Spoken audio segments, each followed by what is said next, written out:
December 7th, 1941, a date which will live in infamy.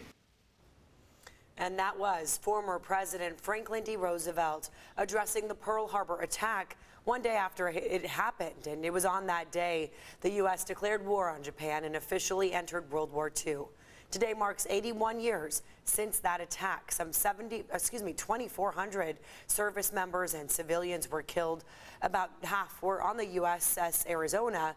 More than 1,100 others were injured. Today, San Diegans are honoring those killed in the attack on Pearl Harbor. And we have team coverage for you. CBS 8's Kelly Hessedal is at Fort Rosecrans National Cemetery, where a sailor killed in the attack will finally be laid to rest today.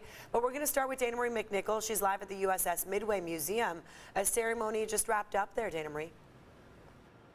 That's right. It was a beautiful ceremony on the flight deck right behind me of reflection and commemoration. And you know, we really are in a delicate transition because we're honoring those, the last who are still alive, who were a part of Pearl Harbor, as well as remembering the legacy of those who have died through their family members. A lot of them who were in attendance this morning. The flight deck was packed. A beautiful ceremony that incorporated a missing man flyover, a wreath laying, and then a two-bell ceremony which honors Pearl Harbor survivors, specifically those who we lost within the last year. Now, as you heard, the attack on Pearl Harbor took the lives of more than 2,400 military members and civilians, and a lot of those family members of those who we lost live here in San Diego.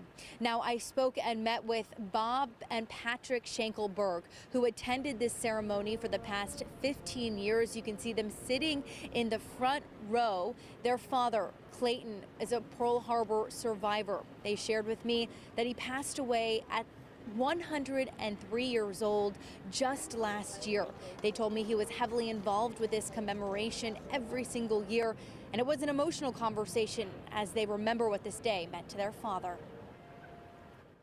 It's just continuing the legacy of our father, which when you have a father like we had,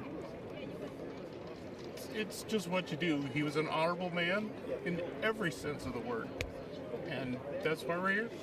There's nothing like that feeling for me watching that respect given to my dad, who deserved it, and it was just, it's amazing. It really is amazing to see the amount of people that showed up on that deck to respect this day and commemorate all those who we lost in Pearl Harbor. Now, I had a special conversation about them.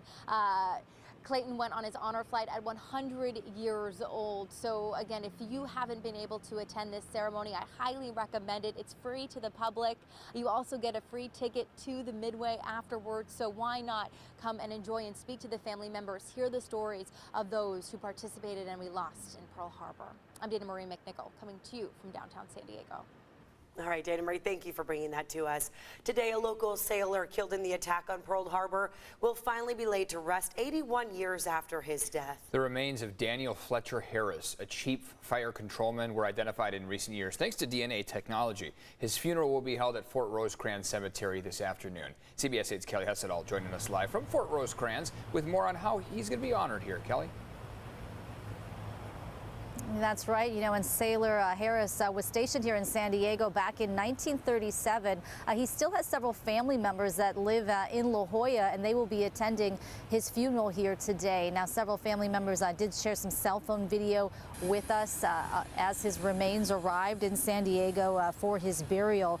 The casket, covered with the American flag, was met by a Navy honor guard who carefully transported it into a vehicle that was there waiting. Now, Sailor Harris's family was there for all of this, and they've said they chose Fort Rosecrans for his burial because San Diego is where his wife and daughter were both laid to rest. He has 3 surviving granddaughters and several great-grandchildren, as well as great-great-grandchildren.